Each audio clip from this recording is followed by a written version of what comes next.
Hello everybody, hi, it's Derek from High Five Resale Shop. Um, if you're just joining this channel, I talk about the things I sold on eBay in the past weekend most of the times. We talk about some topics that come up with eBay. Today we're going to talk about how do I source items, and we're going to talk about that. But if you haven't been here before, I'm a full-time eBay reseller, also a stay-at-home dad. Take care of my 4 kids during the day and try and get some eBay stuff up. In the meantime, while my wife is working, I've been doing eBay for about 17 years, on and off. Sometimes I've been concentrating on it more than other times, and right now I'm trying to get it to where it pays all of the family bills. I haven't gotten there quite just yet, but it's a lot better than it was. Not last December, but 2 Decembers ago, I quit my job in retail management and decided to just go full-time into the eBay thing. Is something I think God told me to do. Probably so I keep my sanity and keep my ethics and morals and stuff like that as well, because where I was working was not good for my soul. So that's where I stand. That's what I do. Sell eBay stuff on eBay. I don't cross list like other people do. I figure I would just eBay. You can make enough money from just that. There's no need to complicate things and do other sites. I know there's things that make it simpler, but I just choose not to do that because I want to concentrate on eBay. One of the things that the Holy Spirit said to me while I was making this transition was to stay in my lane. So before, when I had a very successful eBay store, and I was making a bunch of money from it, is that I decided to start buying storage lockers, and we started selling furniture instead of selling the clothes that we were selling before. And I think if we had just stayed with the clothes, we would be much better off right now. But that's a learning curve, and it's just something that you have to learn. We ended up having multiple storage units. When we would buy storage units, we have to have some place to store the furniture. So we had lots of storage units. So we had big carrying costs on the furniture, but we would sell furniture every day when we lived in Chicago. So that's 12 of one and a dozen of the other. You just gotta stay up on your costs on that. So over the course of the weekend on eBay, we sold 17 items up until this morning. So we're going to go through those items that sold and show you what you could sell on eBay for a profit. Okay, let me click on my screen and go to my sold items.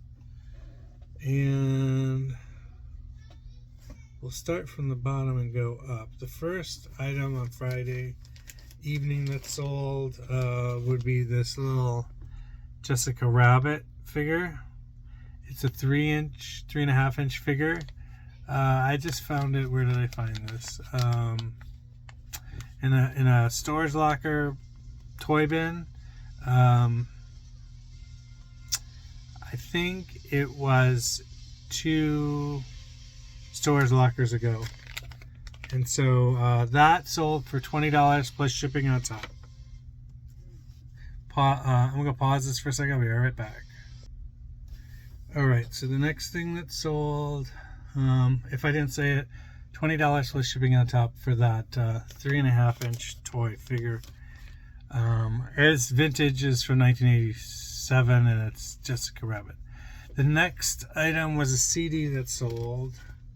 New sealed Haley Witter's Living the Dream.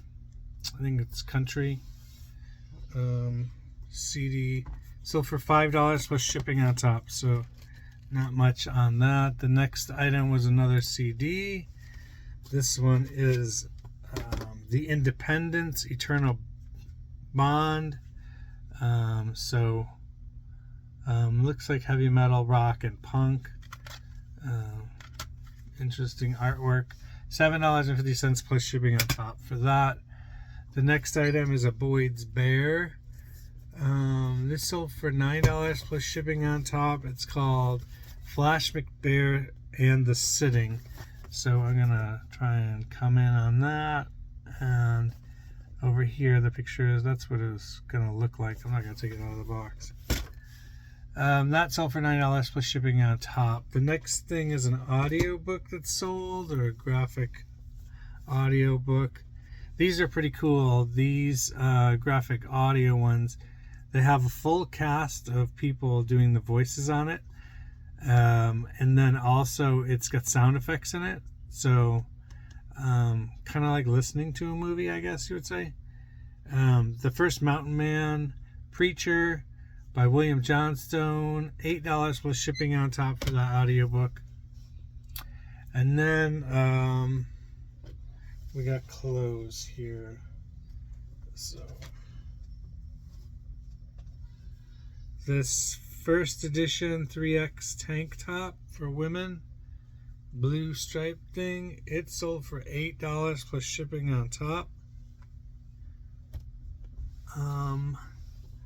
Next item is this Port & Company pocket tee for men. It's a large. It's got the Cummings logo on it. This sold for $16 plus shipping on top. So that was a really good sale right there.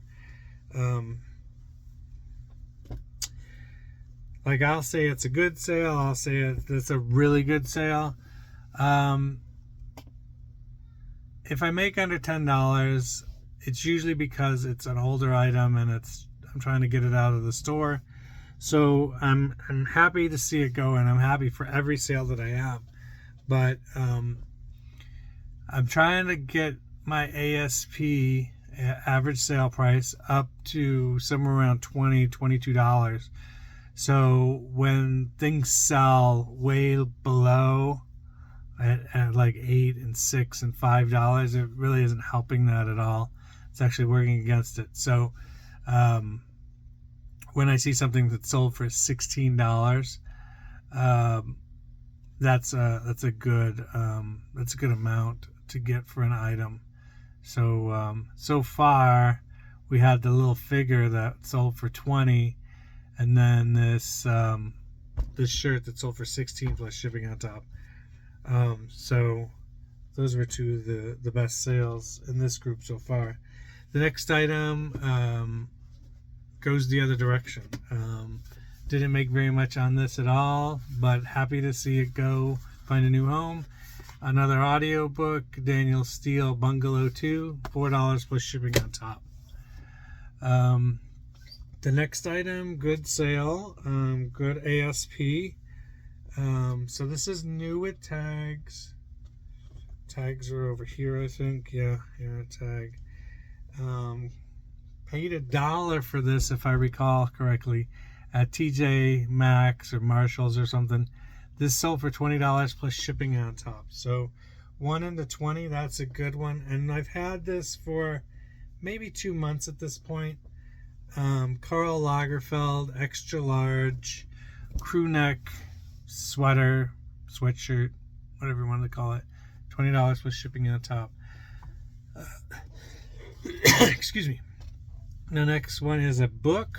So this is a pretty good price for a book. It's a new book, Build Yourself an Ark by Gloria Copeland from 1996. It's a small book, more than a pamphlet, but $10 plus shipping on top for that. The next item is this Oh Baby maternity sweater, chunky knit long sleeve cardigan. So it's in pretty good shape. Small, sold for $10 plus shipping on top. So there. Next item is a dress. This is new with tags. This came out of a storage locker my mother-in-law got, and there was a bunch of new clothes in there. It looked like a little boutique that had gone out of business. And I, you try and put together a story of what happened with that person. So the story that I came up with is that they were buying stuff from a pallet store or getting pallets or whatever, and so there's new Target clothes in there. So this is a Target brand dress. I've sold a couple of these already. $10 is about the best I'm getting out of these. I got $11.20 plus shipping on top for this. It's small, so small, not the greatest size to try and sell, but new with tags, $11 plus 20 cents. $11.20 plus shipping on top for that. I still have 2 of those available. The next thing is a shirt. It's a 3XL. It's like a 2-piece shirt, kind of. Not really, I guess. It's just got this insert here, but it's connected. So it's a Dress Barn shirt, a kind of flowy one. It's a 3X, and it sold for $6 plus shipping on top. I think I've probably had that a while. The next item is a vintage, and I don't know why it's not in the title, but it's not. So somebody, yeah, vintage, made in the USA, Sonia Rattay.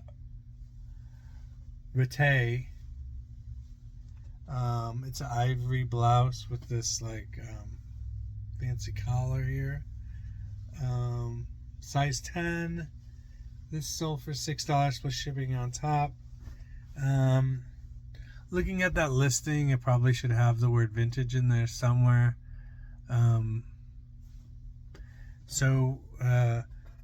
Made in the USA is not always a sign that it's vintage, but it's a good sign that it's vintage.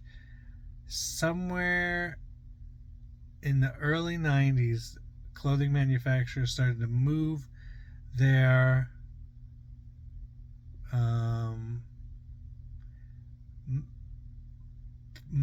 manufacturing facilities overseas, and not overseas far, but overseas near, so Mexico and Honduras and El Salvador and stuff, and Taiwan and Vietnam and Sri Lanka.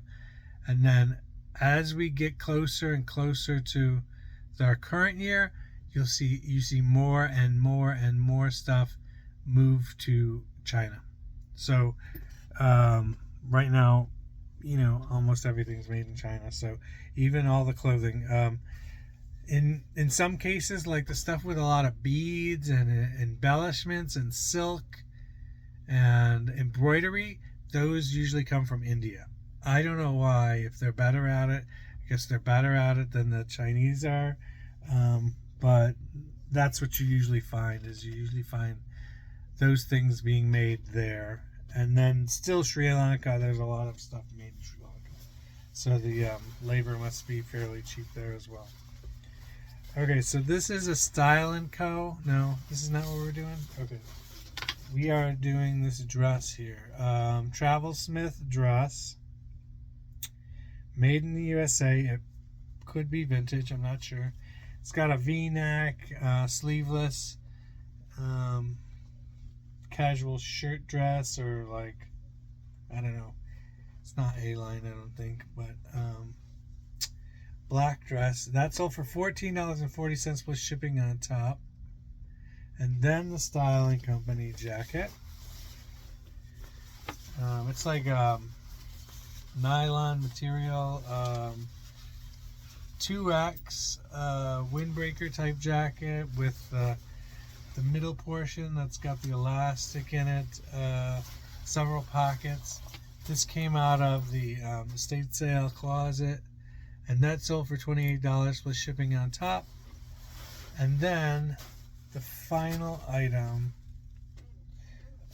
sold this morning is these Wrangler for women jeans. They got these flat front pockets on it. There's nothing on the back pockets. Let me see. Are they straight leg? They're like a straight leg kind of pant.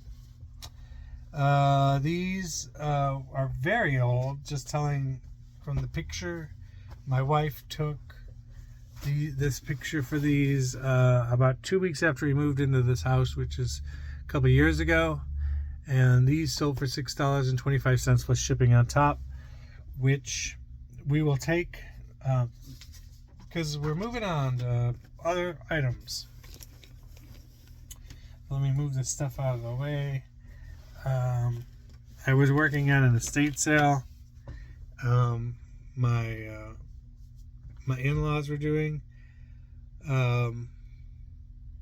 this weekend, and I picked up these there. It's 3 Vaseline uranium glass items.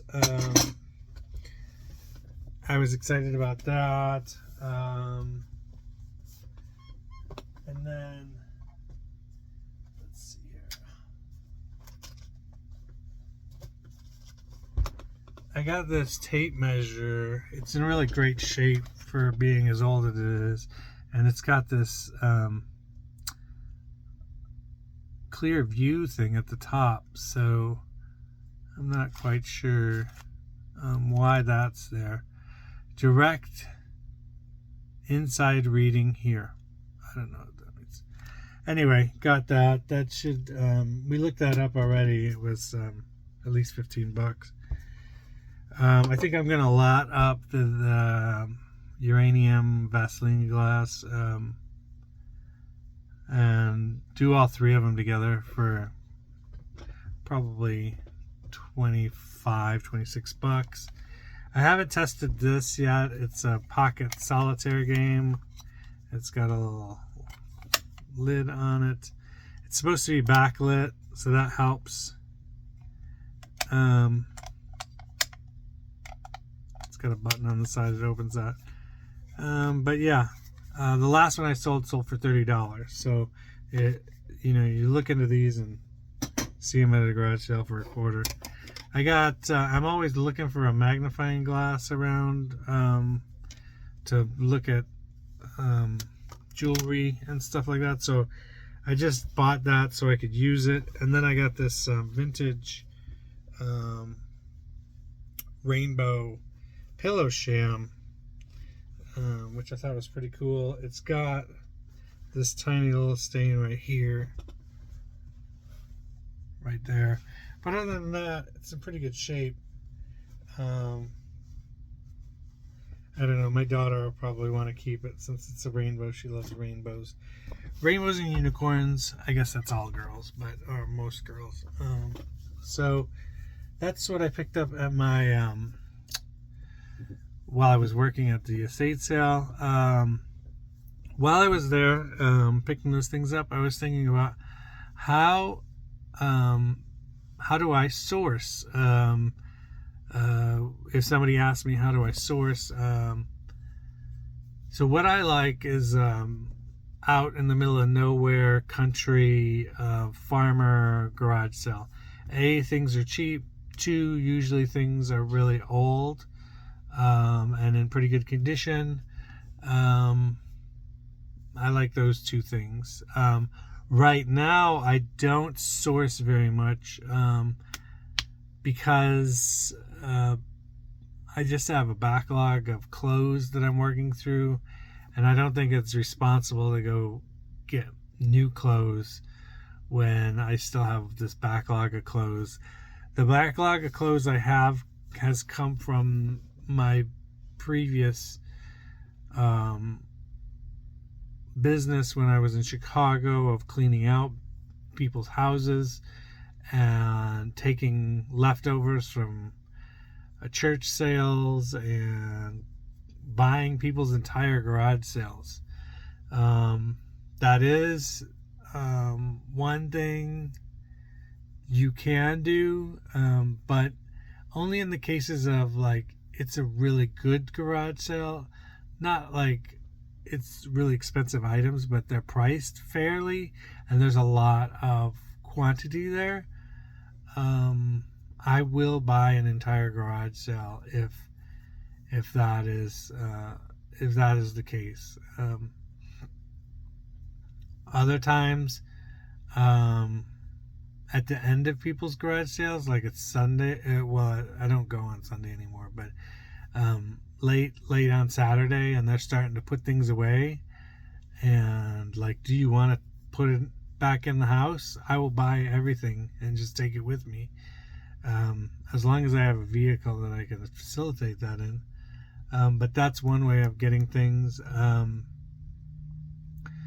Buying storage lockers is another way of getting things that I enjoy, because it's kind of random, and I guess I like having garage sales myself and selling the things that I can't really use and getting them into people's hands. But I take the best stuff out of the storage lockers and I list it. So usually when I do a storage locker, if there's one tub for every 10 that are there, if you look back at my videos, the first storage locker we bought, that's on video. That was not the first storage I ever bought, but that's the first one on video. That one we quadrupled our money, easily. There wasn't a lot of great stuff there, but it was a lot of great garage sale stuff, flea market stuff, where people would want to pick it up. I think the toy, the Jessica Rabbit thing came from there. Some other small little toys that didn't sell came from there, that I still have up online. But we made a bunch of money off that. Then the second locker that's on video, that we did 2 in the same day, that one I have sold so many clothes from that. It was all like Nautica Air Jordan. It was all extra large and 2XL and some 3XL. I found that Tupac shirt in there, which is up for not remembering, it's up for over $500. Not that I'm gonna realize that, but that's what Tupac original vintage shirts are going for on eBay. It's just a waiting game on something that expensive. Active listings, and then let's see. So I got that there. I got a lot of vintage Jordan stuff there. In terms of t-shirts, I got a Vince Carter shirt that was there. That's up for a couple $100 online. So yeah, the Tupac shirt's up for $960 right now on eBay.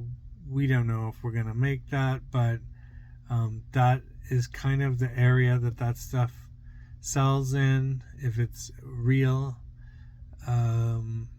it is real, but like some of the stuff online are fakes.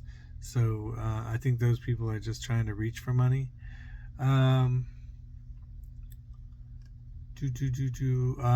There's a vintage Bulls shooting warm-up jacket I have up that's over $500. That came out of a storage locker my mother-in-law bought. I have this Chicago Blackhawks corduroy jacket from the 70s.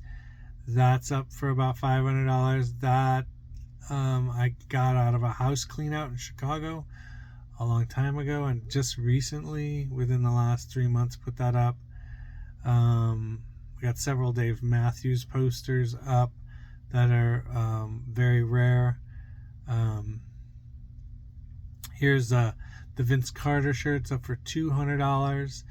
I didn't see any others like it online, so that's really cool. And I think that's about it. That's the really expensive stuff that I found.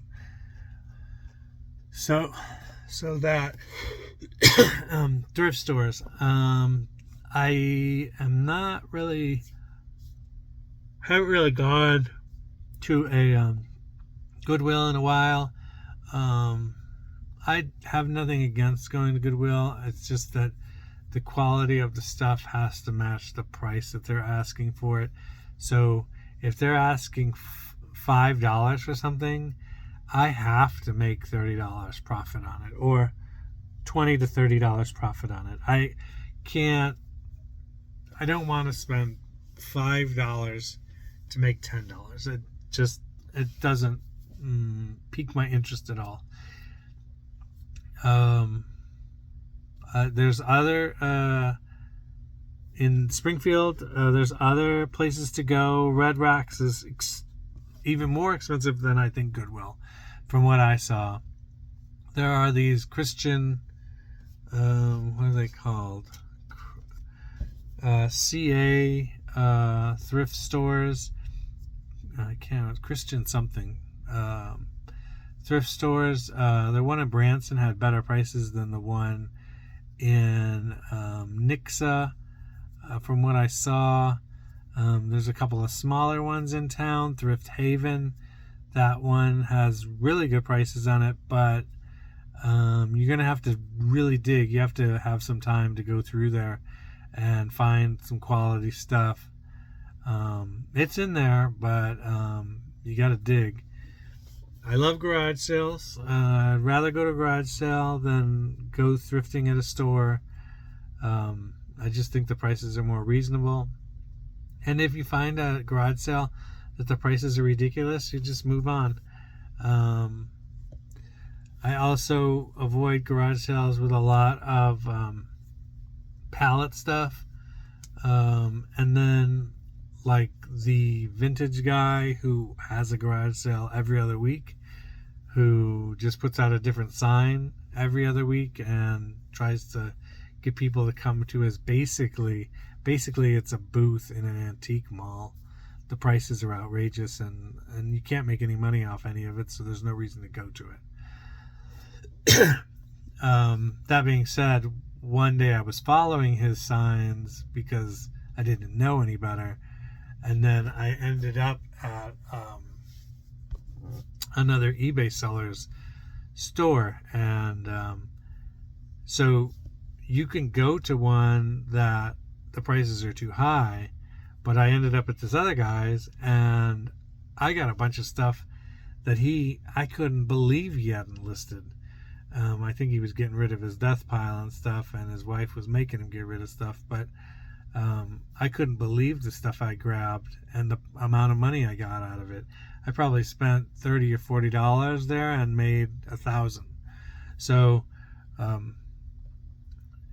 at face value, you can't take anybody's garage sale at face value. You have to get in there, and you have to look, and you have to figure out your prices, if it's something that you could buy or not, and then if it's going to sell or not, and for what.